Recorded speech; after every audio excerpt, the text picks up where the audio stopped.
Okay, so there is a reason why I find reviewing Dune a little bit more intimidating than reviewing other books. Some books only a very small select people actually read, and they're not really that well known, so you can kind of say almost anything about them and people don't really challenge you.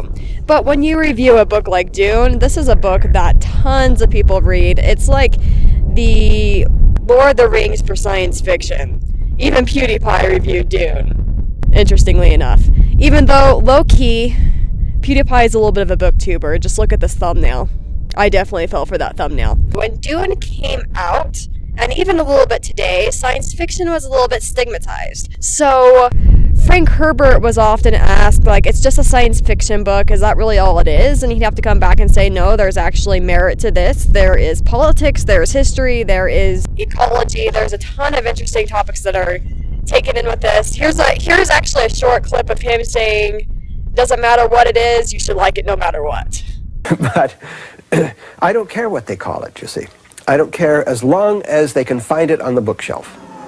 Dune follows the Atreides family, specifically Paul, and Paul and his family, his father being the Duke, are moved from Caladan to Arrakis. Arrakis being important because it has what is known as melange, or the spice. The spice is basically what is used for travel all around the universe, all around the Empire, and it's also used for longevity.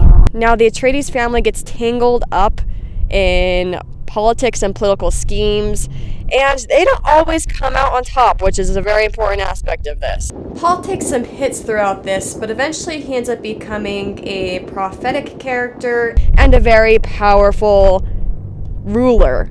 Of course, that synopsis does not have everything. There is the Bene Gesserit witches that have like these psychic powers using the melange, and there's mentats that are kind of like humans but are also like computers. There's big sandworms throughout Arrakis, and Arrakis is a very dangerous planet, and you have to be careful walking around, walk in a certain way so you don't get eaten. So there's definitely a lot going on with this, but more than anything, I think you want to look at it for the power struggle, you want to look for the ecology that he throws into it, and you want to look at it for the different cultural perspectives Frank Herbert employs in this book. One thing that Frank Herbert especially focuses on is power and leadership. Whenever he's asked in an interview about what Dune is all about and why he bothered writing it, he always mentions leadership. And often the idea that it's not just power that corrupts, but power attracts a certain type of person. I came on the idea that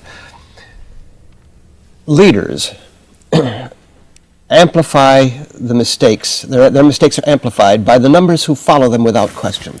And charismatic leaders tend to build up followings, power structures.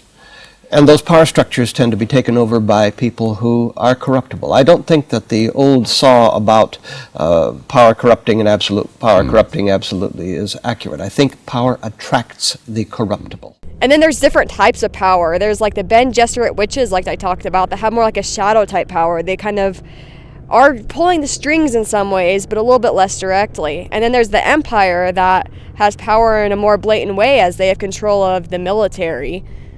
And then there's the Fremen.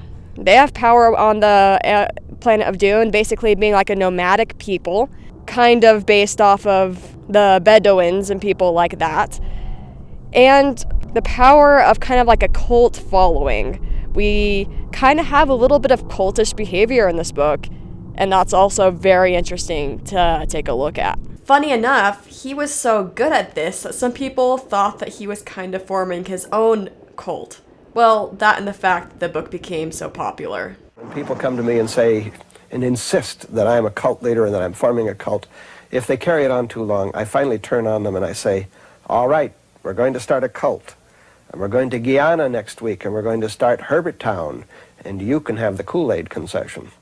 And other than cults, he definitely provides a commentary on religion, especially when we see the manipulation employed in local religion by the Bene Gesserit witches. In addition to religion, he challenged Western culture by pitting it against nomadic culture. Here's a quote from his son. When he set up the desert planet of Arrakis and the galactic empire encompassing it, Frank Herbert pitted Western culture against primitive culture and gave the nod to the latter.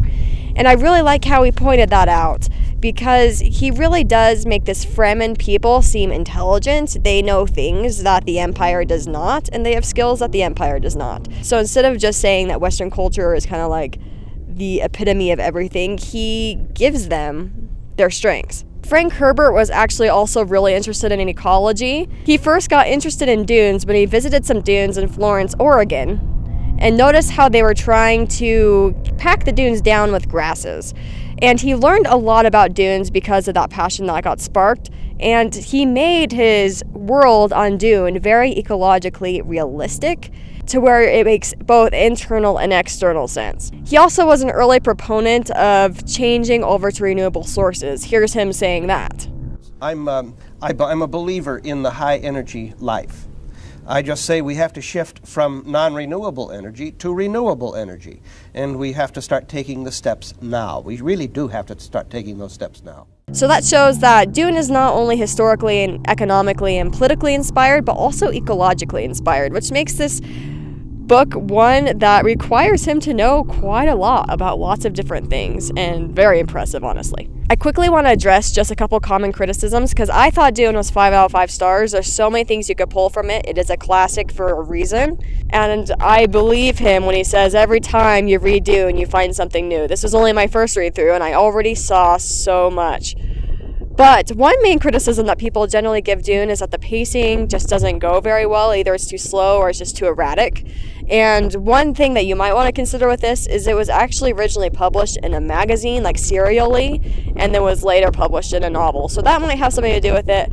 Overall, I didn't really have that big of an issue with the pacing. I thought it was fine. Some people also think it's not very entertaining. They don't think there's much of a plot. I don't really understand that criticism after reading it, but I think it was a little bit more of a nuanced, subtle plot, which I think is not for everybody. Sometimes you just want to pick up a book and have a lot of lighthearted fun. That's not really what Dune is. It's more of a philosophical thing to look into. So maybe don't pick it up when you need a mental break. Pick it up when you're ready to delve into something deep and philosophical. I'm also super excited because there is going to be a 2021 movie. They had a movie that came out in the 1980s that I don't think ever had a ton of traction, but the one this year looks amazing. I think it can rival other really big stories that have been put on the big screen, like Star Wars or maybe Game of Thrones, even though it's a little bit different than that. So I definitely recommend you check out the trailer. I'll have that down in the description. And please let me know in the comments what you think of Dune. So go ahead and give this video a like, and I'm not coming back to the dunes to film a video ever again. I lost my SD card, and there's a bunch of ATVs. So this is the one and only one you'll get here, but hopefully you enjoyed it. Bye.